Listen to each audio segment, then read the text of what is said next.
Hello again, everybody, and welcome to From the Pressbox, the Stark County edition. I'm Mike Popovich from the Repository. And I'm Chris Babbitt. And we're at week 9 of the high school football season. But Chris, I think one game we want to look back on from week 8. You were there. Hoover rallies from a 34-2 deficit against McKinley, beats the Bulldogs 38-34. Erick Howard sets the Stark County scoring record, adds 279 yards rushing to his career rushing record for the county.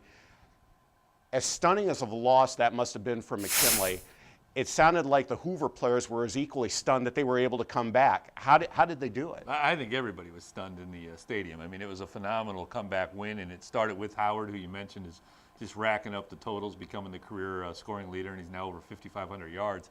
You could see from the outset he just had a will about him that he was not going to let that game go. And, they came out with an onside kick, which was a great move by Coach Hertler.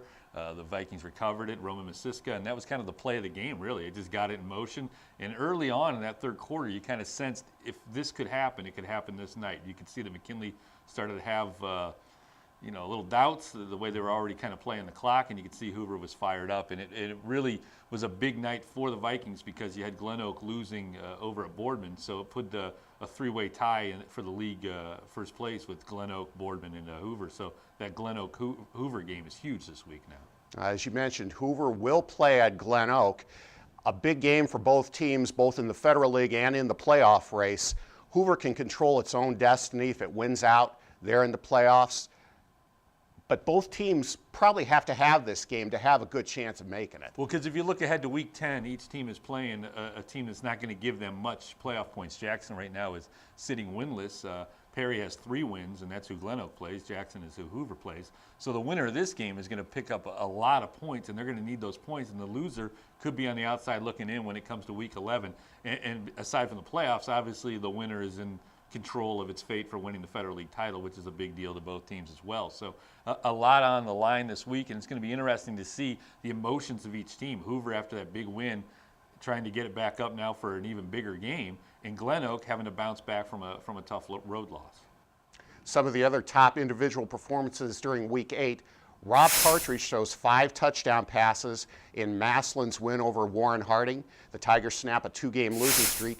DJ Marrah, the Minerva quarterback, 409 yards total offense. That was a school record in the Lions' win over Canton South. And Caleb Lapp sets Perry's single-game rushing record, 277 yards in a win over Fitch.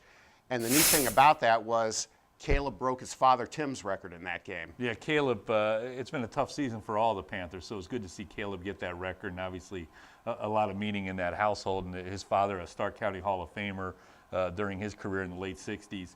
And a big win because it knocked Fitch out of that league hunt. Otherwise, they'd have been right up there, too, with those other teams with 1 loss. So a pretty big upset. And you mentioned some of the other big performances. He had Jay Krupko over at Marlington, 2 pick-sixes in their win. And the Dukes have a big game this week with Louisville. Yeah, Louisville can clinch the NBC title outright. And Marlington could tie Louisville if they're able to beat Louisville.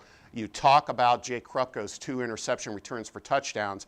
Marlington can create mistakes, but the thing about Louisville is they don't make a lot of them. Well, that's it. The Dukes are very opportunistic, but you have to have the opportunities, and Louisville doesn't leave a lot of room for error. They're a very fundamental team, and it doesn't matter who's been playing quarterback for them. They've been putting up points on offense and playing great defense. So I'd look for the Leopards to be single-minded on completing this season the right way. Well, we'll see what happens as we approach week 9 of the high school football season. From the Pressbox, the Stark County edition, I'm Mike Popovich from the Repository. And I'm Chris Babbitt. Have a good week.